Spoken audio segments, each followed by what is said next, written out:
Welcome back to the Deep Dive. Today we are stepping right into the thick of it. We are looking at the immediate aftermath of the 51st House of Representatives general election here in Japan. It happened just 2 days ago, February 8th, 2026.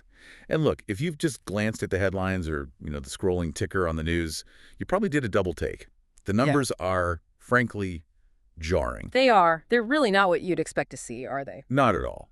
I mean, Prime Minister Sanaa Takaichi's Liberal Democratic Party, the LDP, they didn't just win. They secured a historic supermajority. We were talking about 316 seats for the LDP alone. By themselves. By themselves. And if you throw in their coalition partner, the Japan Innovation Party, Ishin, the governing bloc now holds 352 seats. That's a fortress. It's a level of dominance that, it just rewrites the entire parliamentary map. And then you look at the other side of the aisle. The main opposition, this Middle Reform Coalition. Big merger, yeah. Right? The one that was supposed to be this huge game-changing thing between the Constitutional Democrats and Komeito. They were absolutely decimated. They went from, 167 seats down to just 49. It's less of a defeat and more of an extinction event. It really is. And on the surface, you'd think, okay, this is a complete rejection of the opposition. And a massive embrace of the prime minister. Exactly. But it doesn't quite feel that way, does it? No. And that's the narrative everyone is running with. Takaichi's triumph, the people have spoken. But we are digging a little deeper today. We've got this stack of analysis, specifically from the Global Variable Observation Group, GVO. And for those who don't know them, they don't really do punditry. No, they look at system mechanics. They're not interested in who gave the best speech or who won the debate. Right. And their report, GVO 1.3, it suggests that the whole story isn't about winning and losing at all. It argues we're kind of misinterpreting the numbers completely. So the mission for this deep dive is to look past the scoreboard. Because if this wasn't a vote for a bright new future, what on earth was it? And that is the right question to ask. Yeah. Because if you see this as a typical political horse race, you miss the signal. The core concept the GVO report introduces is something they call phase fixation. Phase fixation. Okay, you're going to have to translate that for me. It sounds like something out of a physics textbook, not a ballot box. It is a physics metaphor, but I think it fits. Think of it this way. Usually, we assume an election is a society choosing a direction. We want to go left or we want to go right. We assume motion. Sure. But the data suggests that didn't happen here. Instead of choosing a direction to move, society collectively chose to stop the shaking. To stop the shaking. So you're saying this massive 316-seat victory, it wasn't a vote for the LDP's policies. It wasn't people saying, yes, we love this platform. That's what the analysis suggests, yeah. It was a vote against movement. It was a mechanism to, quote, minimize the movable range. Just think about the context we're all living in right now. Well, it's chaotic. You've got inflation hitting everyone hard. International instability is through the roof. Exactly. We're in a high uncertainty environment. And when the external world feels like a storm, the collective psyche, it doesn't necessarily seek a new ship captain who promises to sail into uncharted waters. It seeks an anchor. It seeks an anchor. It seeks to freeze the current framework to prevent things from shaking even more. So in a storm, you don't look for a better boat. You just tie yourself harder to the mast that's already there. That is phase fixation. The election was, in their words, a fixing operation. Voters used their ballots to buy time. They wanted to ensure the government wouldn't wobble, even if they aren't, particularly thrilled with the government itself. That's a bit bleak, isn't it? Yeah. It implies fear rather than hope. But if that's the case, help me understand the opposition's collapse. The Middle Reform Coalition, the MRC, they tried to present themselves as the stable alternative. They created this huge bloc to say, look, we're big enough to govern. Why didn't voters buy it? Because of what you just described. That merger was, structurally speaking, very strange. You're mixing two very different political DNAs. Right, it's like mixing oil and water and hoping it runs an engine. Exactly. So to the average voter, that merger didn't look like a super party. It looked like an experiment. And in a phase fixation election, any experiment looks like risk. The MRC presented an alternative, yes, but the voters viewed that alternative not as a solution, but as just another source of uncertainty. I see. So the LDP, for all its faults, was the known quantity. The MRC was a black box. And nobody wants to open a black box when the house is already shaking. That's a good way to put it. You don't want to open the hood of the car and start messing with the engine when you're already driving on an icy road. You just want the car to keep going straight. And this leads to a crucial distinction in the GVO report. the difference between the state OS and the social OS. State OS versus social OS. I like that terminology. Break that down. So the state OS, the operating system, that's the machinery of the nation. Diplomacy, defense, the national budget, the hardware. Got it. The social OS is daily life. It's labor, the aging population, the cost of living, education. Okay, so hardware versus software. Right, and the analysis suggests that by giving the LDP this supermajority, voters successfully stabilize the state OS. The government won't collapse, the budget will pass, diplomacy continues, the hardware is secure. But what about the social OS? The cost of living crisis hasn't gone away just because the LDP won 300 plus seats. No, and that's the trade-off. The social OS has simply been put on update wait. Update wait. Like when your computer nags you to restart for an update, but you keep clicking remind me later because you're in the middle of something. Precisely. Society collectively clicked remind me later on the social problems, inequality, demographics, all of it, so that we could ensure the state machinery didn't crash. We prioritized the stability of the container over the quality of the contents. That is a fascinating, if slightly terrifying way to look at it. It implies the problems are just piling up in the background. But this brings me to something else that felt weird about this whole election. The atmosphere. The temperature, so to speak? Yeah. I mean, we are talking about a historic landslide. Usually that comes with noise, parades, or riots, or people celebrating, or people protesting. But looking at the reports from 2 days ago, it was quiet. Incredibly quiet. And you have to remember the physical conditions. This was a midwinter election. You had heavy snow burying the Sea of Japan side, freezing temperatures in Hokkaido. Right. It was miserable out there for a lot of people. And yet turnout was around 56%. That's actually slightly up. So people didn't stay home. They trudged through the snow. They stood in the cold. But they did it with a sense of duty, maybe, rather than passion. So they showed up, marked the box for stability, and went home to get warm. Which leads us to thesis 3 in this analysis, the damper mechanism. The damper mechanism, again, sounds mechanical, like a shock absorber on a car. And it's functioning like one. The report argues that the lack of explosive emotion, the lack of riots or big rallies, isn't apathy. It's a learned stabilizing mechanism. Yeah. Society has acquired a damper function. So the silence is, it's doing work. It's not just an absence of noise. Yes.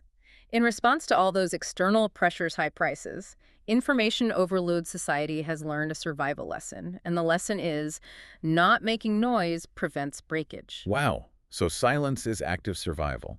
It's not that people don't care. It's that they feel if they scream or if they rock the boat too hard, the whole fragile thing might just shatter. That's the idea. The silence was an active function to absorb the shock of this political shift without rupturing the social membrane.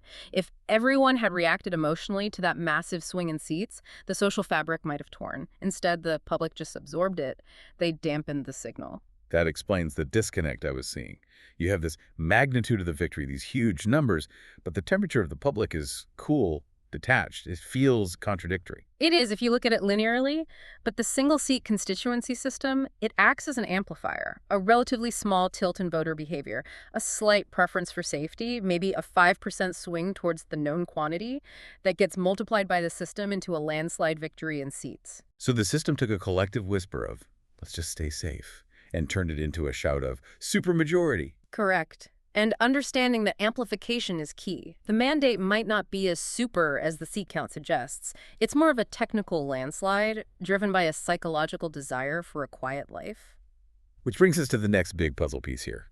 We've established that the LDP won the survival vote. They are the safe pair of hands. But usually, in an election, someone tries to sell a vision of the future. Vote for us, and we'll build a new world. Our sources call this the generative gradient. Right, the energy to generate something new, to redesign, to dream even. And the report says this was just missing. Missing from the major parties, yes. The LDP tapped into the survival gradient, keep the lights on, manage the situation. The opposition, the MRC, they engaged in what the report calls problem posing, pointing out all the leaks in the roof. But neither side successfully built a generative circuit. Neither could convince voters they had a blueprint for a better house that could actually be built tomorrow. So we had managers versus complainers, but no builders. In the main arena, yes. But, and this is where it gets really interesting, that generative energy didn't just vanish. Energy doesn't disappear, it moves. And if you look at the fringes, the outliers, you see exactly where that desire for a new story went. You're talking about parties like Salcedo and that new group, Team Mirai. Exactly. Look at the numbers. Salcedo jumped from just 2 seats to 15. That is a massive increase. And Team Mirai, they're brand new, formed months ago, and they grabbed 11 seats out of nowhere. So for our listeners who might not follow the minor parties here, who are these groups, why did they surge when the big opposition just collapsed? They represent clarity. Salcedo runs on a very specific platform. Organic living, a return to traditional values, a kind of introverted nationalism. It's a very distinct story about who we are. Okay, so they offer a strong identity, Yeah. and Team Mirai. They're almost the opposite. They are techno-optimists. Their platform is all about AI integration, digital democracy, using tech to hack the old bureaucracy.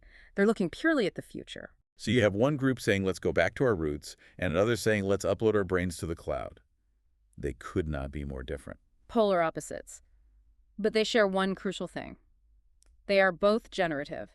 They both offer a specific, vivid image of a different kind of future. And that's what the major parties lacked.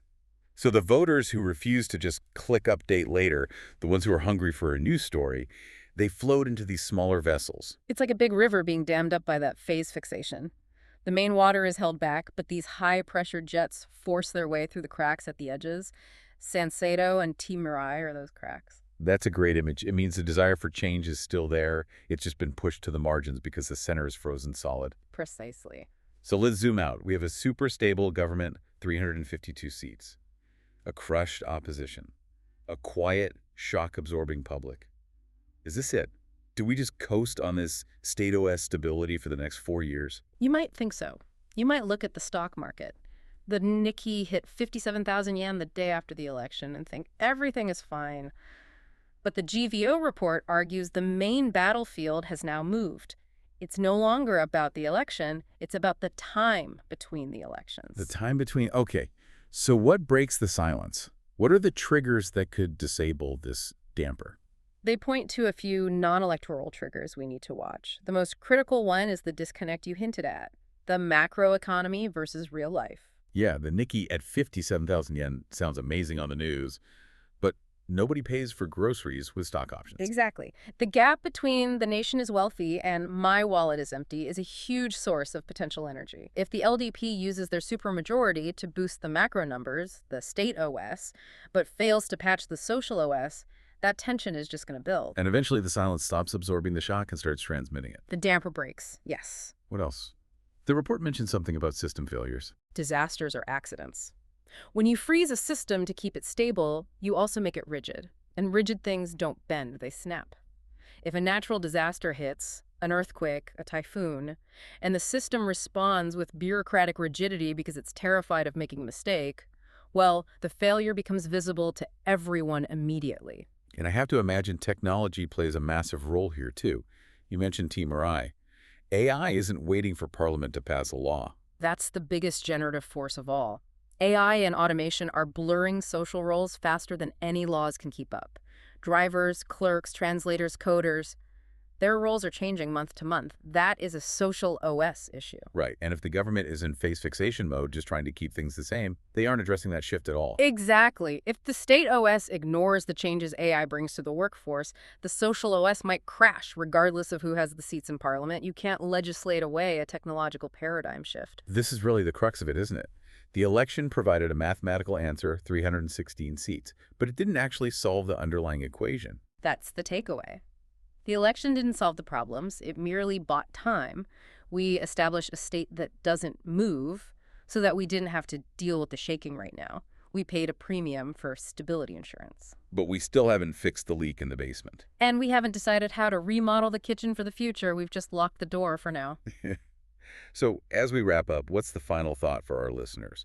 We're looking at 4 years of a supermajority. What should they be watching for? I want to leave you with a question about that silence damper. We've seen how effective it is. Japanese society is incredibly good at absorbing shock quietly. But there is a limit. There's always a limit. The big question is, when that damper can no longer absorb the pressure, whether it's the price of food, or a societal mismatch with AI, or sudden crisis, will the next shift be a gentle transition? Or, because we've suppressed the movement for so long, will it be a sudden, nonlinear snap? Like an earthquake. The longer the tectonic plates stay locked and silent, the bigger the jolt when they finally slip. Exactly. Stability is valuable, but rigid stability can be brittle. We are now watching to see if the Japanese system is flexible enough to bend, or if it has just become hard enough to break. That is a lot to chew on. It completely changes how I look at those headlines. It's not just LDP wins big, it's society freezes the frame. And now we have to live in that frozen frame while the movie of reality keeps playing around us. Well, on that note, we want to thank you for joining us on this deep dive into the structure of the 2026 election. We hope this gave you a new lens to view the news not just as a scoreboard, but as a structural diagram. Don't just look at who won. Look at where the pressure's pulling. Look at what isn't being said. Absolutely. Keep your ears open for the silence and keep watching those cracks in the dam.